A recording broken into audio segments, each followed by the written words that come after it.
नमस्कार, स्वागत है आपका हमारे YouTube चैनल पर। राजस्थान विधानसभा के चुनाव होने वाले हैं दिसंबर के अंदर। तो राजस्थान विधानसभा में जब भी चुनाव होते हैं तो सबसे ज्यादा सरगर्मियां शेखावाटी में विधानसभा के चुनाव में देखने को मिलती है। और शेखावाटी की जब बात करें तो हम फतेहपुर विधानसभा की अगर बात नहीं करें तो ये एक अलग ही बात रहेगी। फतेहपुर विधानसभा की चर्चा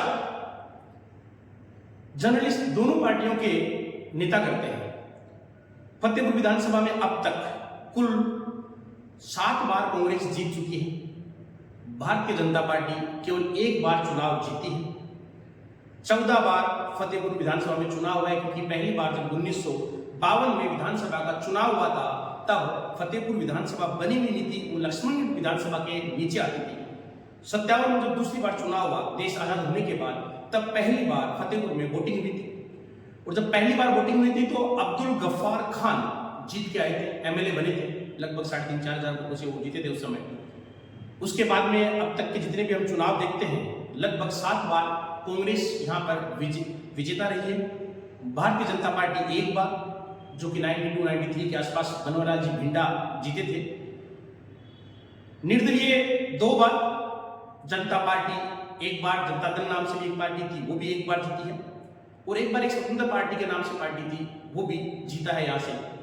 कुल मिला के 14 बार फतेहपुर विधानसभा में चुनाव हुए। ये तो एक बेसिक जानकारी थी। किसी के मन में क्वेश्चन उठे कि फतेहपुर में विधानसभा चुनाव कब से हुए, चालू हुए थे, या फिर बीजेपी कितनी बार जीती है, कांग्रेस कितनी बार जीती है, उसके उत्तर देने का मैंने एक प्रयास किया है। हम लोग इस चर्चा से थोड़ा आगे बढ़ते हैं। पिछले विधानसभा चुनाव का थोड़ा सा विश्लेषण कर लेते हैं कि पिछली बार क्या हुआ था। पिछली बार बहरू खां के भाई हाकम अली जी कांग्रेस से टिकट लेके आए प्रत्याशी, सामने बीजेपी से सुनीता जाखड़ प्रत्याशी रही। दोनों ही पार्टियों में घमासान हुआ, विधानसभा के चुनाव हुए। फतेहपुर विधानसभा में वर्तमान में लगभग 240, यानी उस समय 235-36 हजार, माफी चाहता हूं मैं, 2,40,000 के आसपास वोट है। उस समय लगभग 2,35,000 के आसपास वोट हो रहे होंगे। 800 कुछ वोटों से, 860 वोटों से हाकम अली चुनाव जीत गए, सुनीता चुनाव हार गई। जो भी कारण रहा विश्लेषण कर सकते हो आप, लेकिन मैं थोड़ा तथ्य बताना चाह रहा हूं आपको। लगभग 47% वोट दोनों उम्मीदवार लिए। यहां यह देखने वाली बात है कि फतेहपुर विधानसभा में पिछली बार लगभग 70% के आसपास पोलिंग हुई थी, यानी ज्यादा पोलिंग हुई थी, जो कि आमतौर पे 60 से 62 या 65% के आसपास पोलिंग रहती है। फतेहपुर विधानसभा में पिछला जो चुनाव हुआ था वो बिल्कुल ध्रुवीकरण के आधार पर चुनाव था। एक तरफ पूर्णतः मुस्लिम कैंडिडेट होने के कारण पूरे ध्रुवीकरण होकर वोट पड़े, और दूसरी तरफ भी नारे लगे, नारे जो आपको याद भी होंगे, अली बली योगी आदित्यनाथ आए थे, नारे भी लगे थे, और हिंदू वोटों का ध्रुवीकरण करने का भी प्रयास हुआ था। वोट भी पड़े हैं, सभी पूरे वोट पढ़ने का कहीं पे भी चांस नहीं होता है एक ध्रुवीकरण में, लेकिन पढ़ते हैं। कांग्रेस में भी 3 से 4 मुस्लिम कैंडिडेट और भी थे, लेकिन उनके पक्ष में इतने वोट नहीं पड़े। सारे के सारे वोट हाकम अली जी के पास गए। पिछली बार का चुनाव 2018 में जो हुआ था वो ध्रुवीकरण बेस्ड चुनाव कह सकते हैं हम लोग पूर्णतः। वैसे तो फतेहपुर के चुनाव में एक टिकट मुसलमान को और एक टिकट जाट को मिलना लगभग लोग तय मान रहे हैं। ऐसा माना जाता है कि चुनाव निकल सकता है, लेकिन मूल ओबीसी, ब्राह्मण, राजपूत, एससी, एसटी जो कि वोट देती है, उनका झुकाव भी निर्भर करता है कि वो किधर की ओर झुकती है, किस उम्मीदवार को वोट देती है। या कुछ बातें हम लोग और करना पसंद करेंगे। वर्तमान में 2023 में जो विधानसभा के चुनाव होंगे, कांग्रेस की तरफ से माना जा रहा है कि हाकम अली को टिकट मिल जाएगी। बीजेपी की तरफ से अनेक उम्मीदवार मैदान में हैं। लोग चर्चा कर रहे हैं सुनीता जाखड़ कुछ वोटों से हारी थी, मान रहे उम्मीदवार मधुसूदन भिंडा जी मूलतः पिछले 10 साल से पूरी बीजेपी की कार्यकारिणी, पूरी बीजेपी को वही संभाल रहे हैं। भारतीय जनता पार्टी की तरफ से गांव, देहात, शहर कहीं भी जाना होता है तो बीजेपी के तौर पे वो चल जाते हैं। दबे सब्रों में कहीं ना कहीं विरोधी इस बात को स्वीकार करते हैं कि भारतीय जनता पार्टी का कैडर तैयार करना, पूरा काम करना, ये मधुसूदन पिंडा जी की खासियत रही है। या ये बात बताना भी आपको जरूरी है कि आरएसएस परिवार से भी आते हैं और इन्होंने 2014 में चुनाव लड़ा था, चुनाव हार गए थे। जब ये बात पूछी जाती है कि 2014 में चुनाव लड़े थे, उस समय आप चुनाव नहीं जीत पाए, अब कैसे? तो आमतौर पर चाय की दुकान पे या कहीं पे भी चर्चा के साथ ये बात स्वीकार की जाती है कि 2014 से अब तक 10 सालों में काफी मेच्योरिटी भी आई है, काफी नए कॉन्टेक्स्ट बने हैं और गांव देहात में अपनी अप्रोच और पूंछ बढ़ाई है। इस बात पे टिकट के दावेदार भी है और जीत भी सकते हैं, ऐसा मानते हैं। नंद किशोर मेरिया एक बार निर्दलीय विधायक रह चुके हैं। फतेहपुर के समीकरण को निगाहों से देखते हैं, टिकट मिलेगी तो क्या होगा, नहीं मिलेगी तो निर्दलीय जाना या नहीं जाना। उनका भी एक कैडर हो सकता है, कार्यकर्ता है, गांव देहात में पकड़ है और जातिवाद समीकरण में जाट होना भी प्लस पॉइंट है क्योंकि जाटों को और मुसलमानों को दोनों के वोट बराबर है। नीचे 4 से 5 कैंडिडेट और भी हैं जो अपने आप को इस विधानसभा में रेस में मानते हैं और चुनाव लड़ने की तैयारी कर रहे हैं। चूंकि चुनावी वर्ष है, उनका मानना भी स्वाभाविक है और भारतीय जनता पार्टी में कई उम्मीदवार है, कांग्रेस में उतने उम्मीदवार देखने को नहीं मिल रहे। हो सकता है टिकट है, भाग्य साथ दे, जिसकी किस्मत में लिखा है किसी को भी मिल सकती है।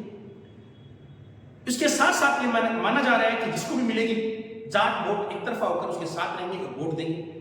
बच सकते वो भारतीय जनता पार्टी से टिकट जाट को मिले, दूसरों को मिलेगी तो निर्भर करता है कि निर्दलीय कौन आता है और समीकरण कैसे बनेगी।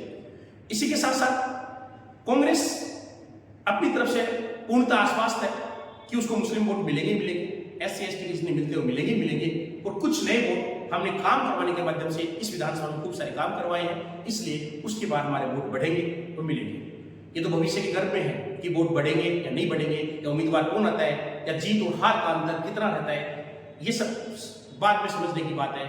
लेकिन ये तय है कि फतेहपुर बीजेपी में अभी उम्मीदवार पर बहुत कुछ निर्भर करता है कि उम्मीदवार कौन आता है। जीतना हारना ये भी माना जाता है कि रामगढ़ और फतेहपुर शहर से कौन लीड लेके निकलता है, कौन ज्यादा वोट लेके निकलता है।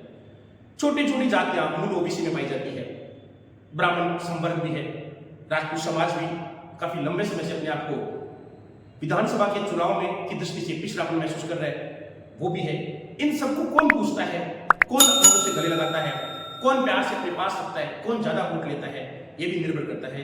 क्यों कि मूलतः लगभग 75 से 80 हजार के आसपास मुसलमान ज्यादा ही है, तो उनका एक कैंडिडेट होगा और लगभग इसी तरह से यहाँ भी जाट समुदाय से भी कैंडिडेट होगा, इनके भी इतने ही वोट है। तो वो तो अपनी अपनी जाति विशेष धर्म के वोट ले लेंगे, लेकिन जो दूसरी जातियां हैं वो किसका सहयोग करती है ये भी निर्भर करता है, क्योंकि जीत हार में उनका बहुत बड़ा हाथ होता है।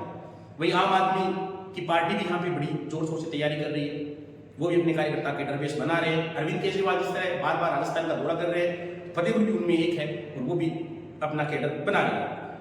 कॉमरेड भी है, चुनाव लड़ते हैं और बहुत सारी पार्टियां भी है। उसी तरह ओवैसी भी घोषणा करके गए हैं, एक रैली भी की थी कि फतेहपुर विधानसभा में अपना उम्मीदवार उतारूंगा। लेकिन राजनीतिक के जानकार लोग कह रहे हैं कि ओबीसी का भी इतना सर प्रभाव नहीं पड़े, वोट का बंटवारा नहीं हो, एक तरफा जो कांग्रेस का उम्मीदवार होगा उसको जाने की संभावना है।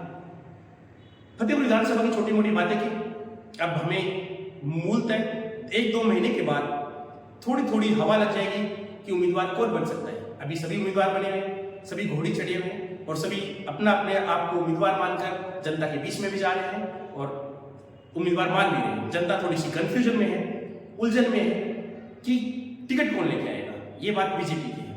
कांग्रेस के समर्थक उनका आश्वस्त है, हमारे पास दूल्हा तैयार है, हमारे पास कैंडिडेट तैयार है, हमें तो वोट डालने हैं। बीजेपी में भी थोड़ी सी उलझन की स्थिति है, लेकिन जो 2,40,000 विधानसभा में कुल वोटर्स है, उन वोटों में अभी बढ़ने के बाद में भी और जो ये वोट कुल है उसमें से कितने वोट बीजेपी के बढ़े, कितने कांग्रेस के बढ़े हैं। कांग्रेस के उम्मीदवार जो भी बनेंगे, माना जाता है कि विधायक हकम अली ही बनेंगे। इन्होंने कितने काम करवाए हैं। बीजेपी से आने वाले उम्मीदवार नया है या पुराना है, उसके जनता में कैसी छवि है, छोटी मोटी जातियां किसके साथ होती है, ये मुद्दे प्रभावी रहेंगे मेरे हिसाब से। धन्यवाद।